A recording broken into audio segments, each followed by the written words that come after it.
Hello mga kababayan, no? So puntahan natin si Nanay Lorna. Parang nagtampo si Nanay Lorna mga kababayan. Ayaw na niyang mag-vlog daw. Ano kaya? Tingnan natin si Nanay. Hello po sa inyong lahat dyan mga kababayan.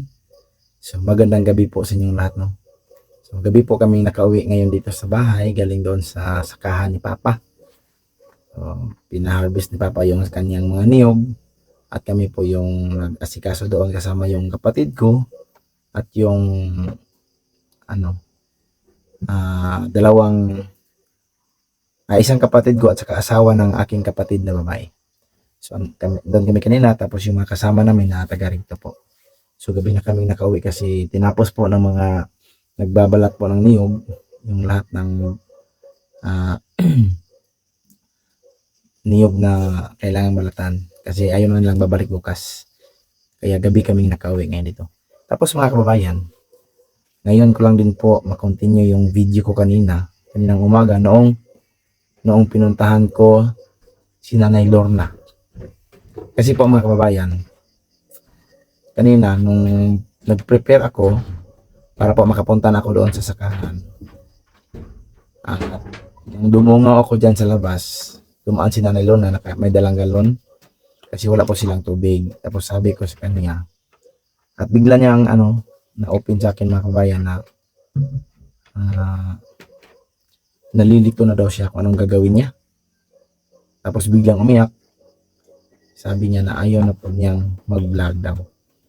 Kaya nagtaka ako nung natapos ako mag-prepare para pupunta doon sa sakahan, pinuntahan ko siya. Kung nakita niyo kanina sa intro, kaninang umaga, punta pa kami noon doon sa sakahan, no? Pero pinuntahan ko muna siya saglit para po matanong kung ano po talaga yung dahilan. Bakit siya biglang umiyak? At sabi na ayaw niya mag-vlog. So kanina mga kabayan, mayroon pong mga tao doon sa loob.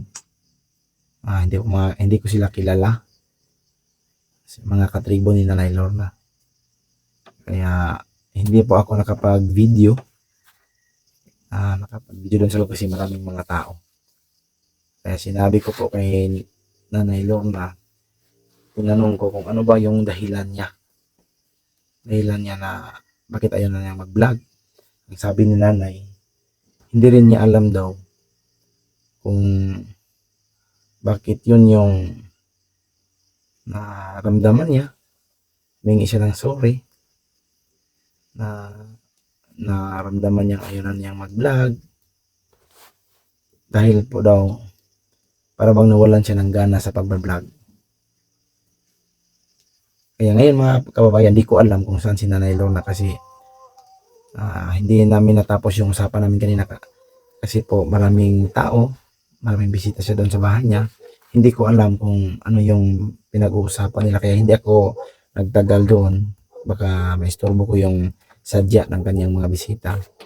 Nagpaalam ako kay Nanay kasi papaalis na rin kami papuntang sakahan. Sabi ko kay Nanay na mag-usap lang tayo na pag makabalik ako. Kasi po meron kaming kailangan talagang gastusan mga kawano, gastusin. Kaya po, pinadali namin yung pagtatrabaho sa pag-harvest ng niyog nila Papa. Kasi ngayong May 18, yung kapatid ko po ay kakasal doon sa Mindoro, sa Maynila. Malayo pa yan sa Maynila, siyempre. Siguro probinsya rin yan. Diyan sa Mindoro. Socorro ba yun? Socorro, Mindoro. Kasi ito nga pa, no? Socorro, Mindoro. So doon ikakasal, kaya kailangan pupunta si Papa, si Mama, si Chichay, yung mga kapatid ko, yung mga pamangkin ko. Tapos yung budget kasi nila Papa, Mama, at saka kay Chichay, medyo kapos talaga, no? Wala kaming budget kaya pinarvest ni Papa yung mga niyog niya doon. Kung mayroon mang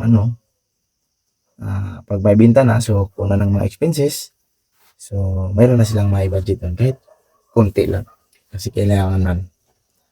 Kaya yon, alam din ni Nanay Lorna yon kung bakit ako medyo busy ngayon kasi kailangan namin yung budget na nila sa Maynila. Tapos din kailangan din namin ng pangsuporta po sa alaga ni Papa, no? pagkain ng kanyang mga alagang baboy. Tapos wala pong pera si Papa. Tapos wala ding mga buyer ngayon na pumupunta dito. Kaya medyo gipit talaga. At naiintindihan ni Nanay Lorna. Sabi niya sa akin kanina na magpatulong siya, kaso kita daw niya busy talaga ako. Dahil po alam niya yung malapit na yung kasal po ng aking kapatid. Tapos kailangan namin ng budget para dito kasi ako lang yung maiwan at saka si Sheila. Silang lahat ay pupunta doon sa Mindoro. So daming mga papakainin. Tapos bibili daw si Papa ng may stock na pagkain po ng kanyang mga alaga. So kaya kailangan namin ng pera. Kaya yon, nakafocus ako ngayon sa pagpapatrabaho doon sa sakahan ni Papa para po magka-income kami, magamit namin sa gastusin sa kasal ng aking kapatid at sa mga pagkain po na iiwan ni Papa dito. So yun, sabi ni Nanay Lorna mga kabayan na may malaki siyang problema doon. Pero hindi niya man nasabi sa akin. Tapos nagmamadali din ako. Kaya sabi niya, pag uwi, mag-usap lang daw kami pag makauwi na ako. Tapos umiyak si Nanay Lorna. Kaya lang hindi ko na video mga kababayan. Dahil po sabi ko na kanina na maraming bisita si Nanay kanina.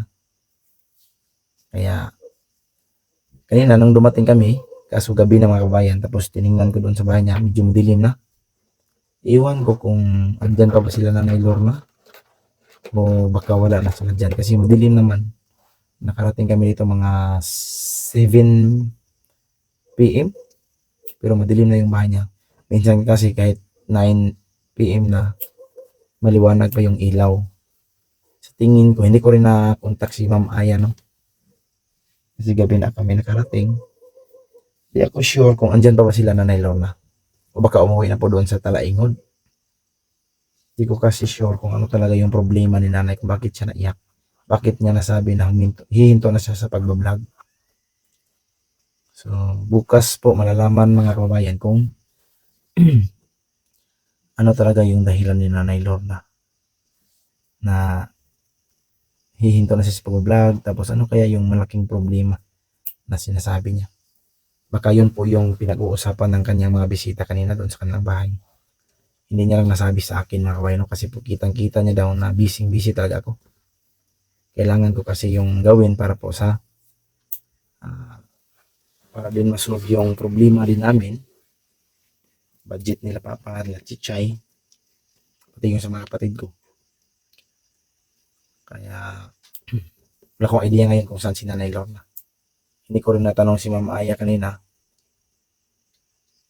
Kasi kung andyan pa ba si Ninitas kanya baka umalis kasi may na-mention si Nanay kanina sa akin na sabi daw ni Tatay uuwi na sila ng Talaingod doon sa kanyang mga kamag-anak, sabi ni Nanay. Kaya posible siguro ngayon si Nanay Lorna o ang pamilya ni Nanay Lorna ay andun na sa Talaingod. So titingnan ko po bukas mga kabayan, at i-sure ko kung umalis ba sila Nanay, totoo ba yung sabi niya na hihinto na siya sa pagbablog. So abangan niyo po bukas mga kabayan, abangan natin, sana po ay hindi totoo yun. Sayang yung ni Nanay Lorna, kanyang pagbablog, talagang malaking tulong na po yun sa kanyang pamilya. Kasi parang ano ba yan? Sige na, nakatabang. Pakinabang ba? Nakatulong din kasi si Nanay sa kanyang mga anak. Lalo na pag walang pagkain, gano'n. Kasi binibigyan mo ni Nanay ng pera. Sayang. Wala siyang makain. Kung hihinto, Wala na siyang makain. Sayang kung hihinto si Nanay sa pagbablog niya. So yun po mga kabayan, hindi ko natapos yung video ko kanina. Hanggang intro lang ako kasi nakita ko na maraming tao. Tapos meron silang usapan. So ganito lang yung video ko mga kabayan. So magandang gabi sa inyong lahat dyan. Salamat talaga sa lahat ng sumuporta sa aming mga vlog.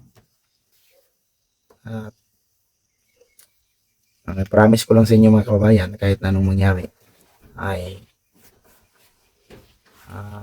a-assist din pa rin ako kay Nanay Lorna. Tanungin ko kung ano talaga yung dahilan. Baka yun lang yung dahilan niya na hindi siya natulungan sa pag-vlog. Hindi ako nakatulong kasi po medyo busy. Pero next time, kung may time na, so tutulungan na namin o tutulungan ko na si Nanay sa kanyang pag-vlog.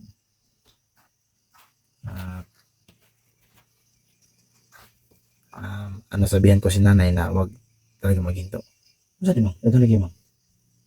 Ano yung sugat? Mga amigas na. Encourage ko si Nanay mga kababayan na wag ihinto yung pag-vlog niya. Sayang. Para sa mga apo niya, para sa pamilya niya mismo.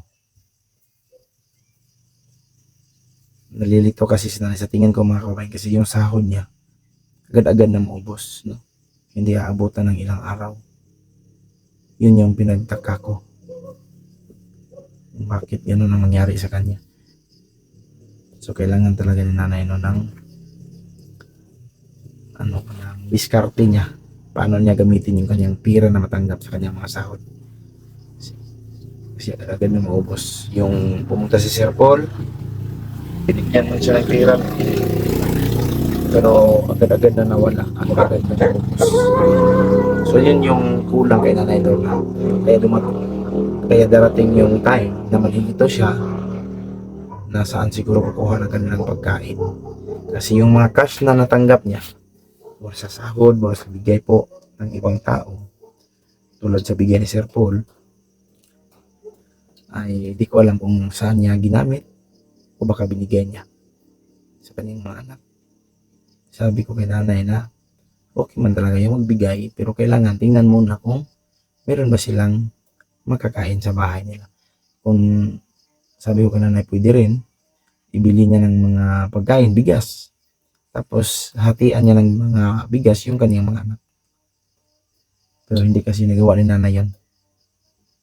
So mas mahirap kasi yung cash na ibigay niya. Pag maubos yun, wala na siyang pambili ng bigas. So siya yung kawawa. Kaya bukas po mga kababayan, pupuntahan ko sa bahay nila dyan sa kabila. Iwan ko, madilim na kasi, iwan ko makatulog lang sila or wala na sila dyan. So malalaman natin bukas. So ganito lang yung video ko mga kababayan. Maraming salamat sa inyong lahat. Salamat sa lahat ng sponsors, sa lahat ng suporta. Abangan niyo po pala mga kababayan yung pagpunta namin sa Gatungon. So ingat kayo palagi dyan mga kababayan. Bye bye.